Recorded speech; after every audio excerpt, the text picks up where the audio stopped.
கர்த்தர் நல்லவர். கிறிஸ்துவுக்குள் பிரியமான அன்புள்ள தேவ ஜனங்களே, மறுபடியும் இந்த வீடியோ மூலியமாக உங்களை சந்திக்கிறதில் நான் மிகுந்த மகிழ்ச்சி அடைகிறேன். இந்த வேளையிலும் கர்த்தருடைய வேதத்தை தியானித்துக் கொண்டிருக்கும் பொழுது ஆண்டவராகிய இயேசு கிறிஸ்து எனக்கு வெளிப்படுத்தின காரியங்களை உங்களிடத்தில் பகிர்ந்து கொள்வதற்கு கர்த்தர் கொடுத்த ஸ்லாக்கியத்திற்கு நான் நன்றி செலுத்துகிறேன். இந்த வேளையிலும் சங்கீதம் 119வது அதிகாரம் படித்துக் கொண்டே வரும்போது 25வது வசனத்துல என்ன ஒரு வார்த்தை டிஸ்டர்ப் பண்ணுச்சுங்க. என்னன்னு பாத்தீங்கன்னா, தாவீதை பத்தி அநேக விஷயங்களை நீங்க படிச்சிருப்பீங்க, நாமளும் பேசியிருப்போம். இதெல்லாம் காட்டிலும் பாத்தீங்கன்னா 25வது வசனத்துல தாவீது சொல்றாரு, என் ஆத்துமா மண்ணோடு ஒட்டி கொண்டிருக்கிறது, உமது வசனத்தின்படி என்னை உயிர்ப்பியும் ஆண்டவரே அப்படின்னு சொல்றாருங்க.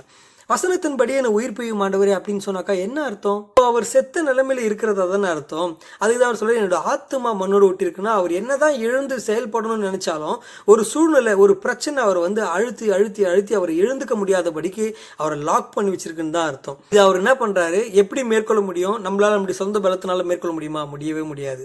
அதுக்கு தான் ஆண்டவர்கிட்ட கேட்கிறாரு, ஆண்டவரே உம்முடைய வசனத்தினால் என்ன உயிர்ப்பியும் ஆண்டவரே அப்படின்னு சொல்லி கேட்கிறாரு. இதே சங்கீதம் 119வது அதிகாரம் 105வது வசனத்தை தொடர்ந்து படிக்கும்போது, உம்முடைய வசனம் என் கால்களுக்கு தீபமும் என் பாதைக்கு வெளிச்சமா இருக்கிறதுன்னு சொல்லி தாவீது சொல்றாருங்க.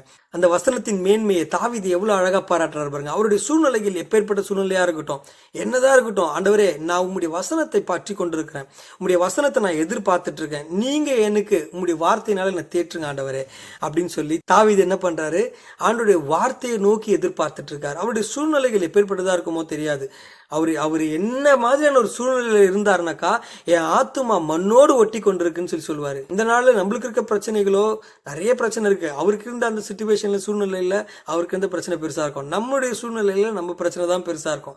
எந்த பிரச்சனையா இருந்தாலும் சரி, கர்த்தருடைய சமூகத்துக்கு நேரா நிற்கும் பொழுது ஆண்டோடைய வார்த்தை நம்மளை தேற்றும். வேதத்தை படிங்க, கர்த்தருடைய வார்த்தை உங்களை தேற்றும். உங்களுடைய சூழ்நிலையிலிருந்து நீங்க வெளியில வருவீங்க நான் விசுவாசிக்கிறேன். கர்த்தர் தாமே உங்களோட பெரிய காரியத்தை செய்வாராக. ஆமென்.